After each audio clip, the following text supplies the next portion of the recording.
Committee will come to order. Without objection, the chair is authorized to declare recess at any time. We welcome everyone to today's hearing on oversight of the FBI. The chair now recognizes the gentleman from Texas, Mr. Gooden, to lead us in the Pledge of Allegiance.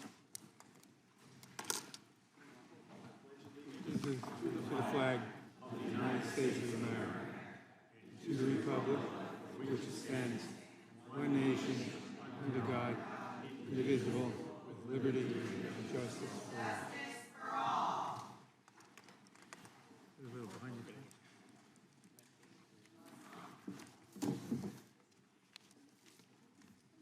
Chair now recognizes himself for an opening statement. 8 days ago, on July 4th, in the Western District of Louisiana, the court found that the federal government suppressed Americans' First Amendment free speech rights. In his conclusion on page 154, the court said this, the judge said this: plaintiffs are likely to succeed on the merits in establishing that the government has used its power to silence the opposition. Opposition to COVID-19 vaccines, opposition to COVID-19 mask and lockdowns, opposition to the lab leak theory of COVID-19, opposition to the validity of the 2020 election, opposition to President Biden's policies, statements that the Hunter Biden laptop was true, and opposition to policies of the government officials in power. All were suppressed.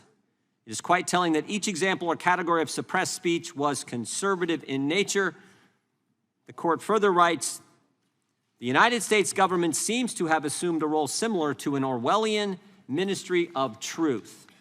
Specific to the FBI, the court said this: the FBI's failure to alert social media companies that the Biden laptop story was real and not Russian disinformation is particularly troubling. The FBI had the laptop in their possession since December 2019 and had warned social media companies repeatedly to look out for, quote, hack and dump operation by the Russians prior to the 2020 election. Even after Facebook specifically asked whether the laptop story was Russian disinformation, the FBI refused to comment, resulting in social media companies' suppression of this story, and as a result, millions of our fellow citizens did not hear the story prior to the November 3rd, 2020 election.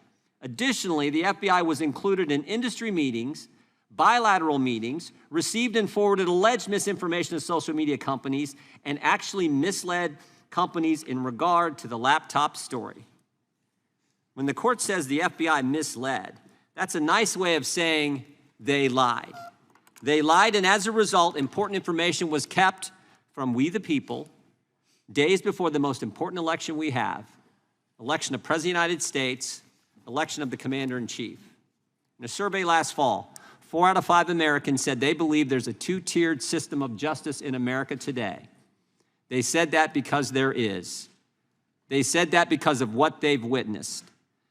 Think about what Americans have seen.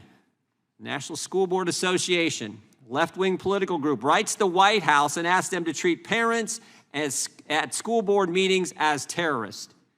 And the Garland Justice Department does just that. They put together a memo, set up a dedicated line of threat communication, a snitch line on parents. As a result, parents get investigated by our FBI, get a threat tag associated with their name, 25 of them, because whistleblowers came and told us were investigated by the Federal Bureau of Investigation. Americans have seen the FBI's Richmond field office put together a memorandum saying pro-life Catholics are extremists.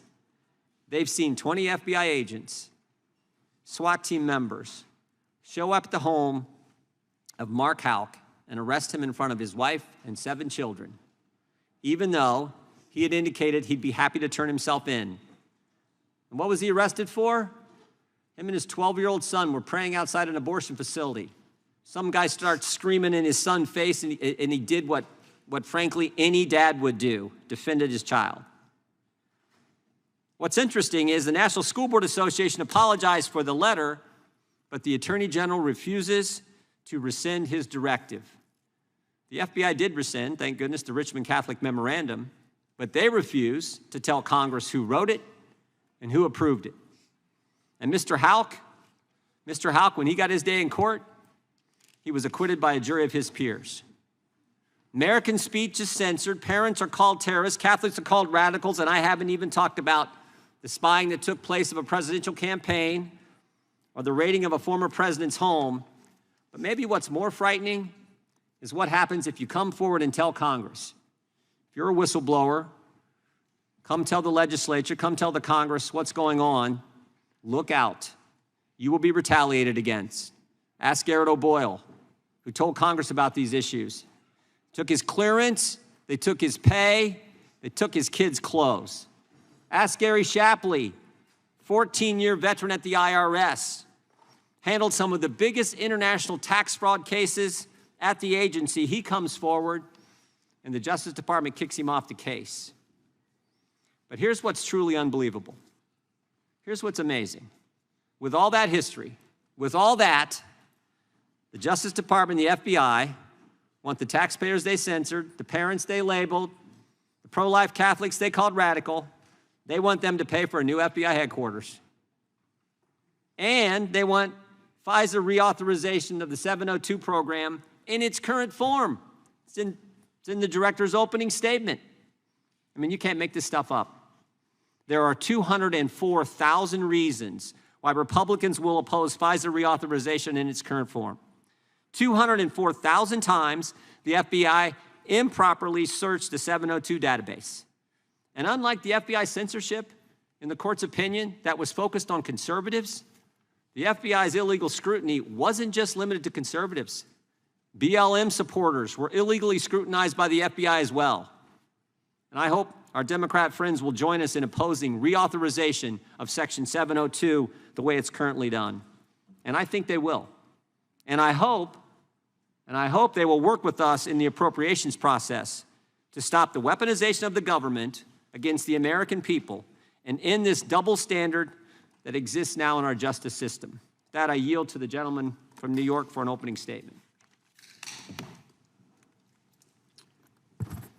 Mr. Chairman, not that long ago, an oversight hearing of the FBI in this committee would have been a relatively bipartisan exercise. My colleagues on both sides of the aisle would have asked legitimate questions about the functioning and mission of the Bureau. Some of the questions may have been tough. Debate may have gotten a little heated when we discussed important topics like privacy and discrimination. But our questioning would have been grounded in advancing and overseeing the FBI's dual missions of enforcing federal laws and countering national security threats on American soil. In short, despite our disagreements, we would have done our duty as members of the Judiciary Committee. Today, unfortunately, House Republicans will fall well short of that mark. For them, this hearing is little more than performance art. It is an elaborate show designed with only two purposes in mind: to protect Donald Trump from the consequences of his actions and to return him to the White House in the next election. Don't take my word for it. Chairman Jordan announced his plan last August, just days after the FBI searched Mar-a-Lago. He told an audience at CPAC, the Conservative Political Action Conference, that the investigation into Trump's wrongdoing was designed to, quote, help frame up the 2024 race when I hope and I think President Trump is going to run again, and we need to make sure that he wins. Let me repeat that. We need to make sure that he wins. In pursuit of this goal, Chairman Jordan and committee Republicans have claimed for months that the FBI is corrupt, rotten, politicized, and their favorite word, weaponized against the American people. Chairman Jordan has launched an array of baseless investigations into the FBI, most premised on absurd conspiracy theories, some so absurd that the chairman cannot possibly believe them to be true. But this is where the extreme MAGA leadership of this Congress has brought us today. Today, House Republicans will attack the FBI for having had the audacity to treat Donald Trump like any other citizen. The strategy is simple, really. When in doubt, Chairman Jordan investigates the investigators. The FBI dared to hold Trump accountable, so Republicans must discredit the FBI at all costs. You will hear claims today that the FBI's decision to investigate Donald Trump was somehow unfair. You will hear the Republicans attack the indictment of former President Trump on 37 counts related to his gross mishandling of national security information, including information regarding defense and weapons capabilities of both the United States and foreign countries, United States nuclear programs, potential vulnerabilities of the United States and its allies to military attack, and plans for possible retaliation in response to a foreign attack. The facts are made clear in the indictment. Quote, the unauthorized disclosure of these classified documents could put at risk the national security of the United States, foreign relations, the safety of the United States military, and human sources, and the continued viability of sensitive intelligence collection methods, close quote. Indeed, the indictment goes on to describe how the former president made such unauthorized disclosures, with him boasting about and showing his classified documents to numerous individuals without proper security clearance.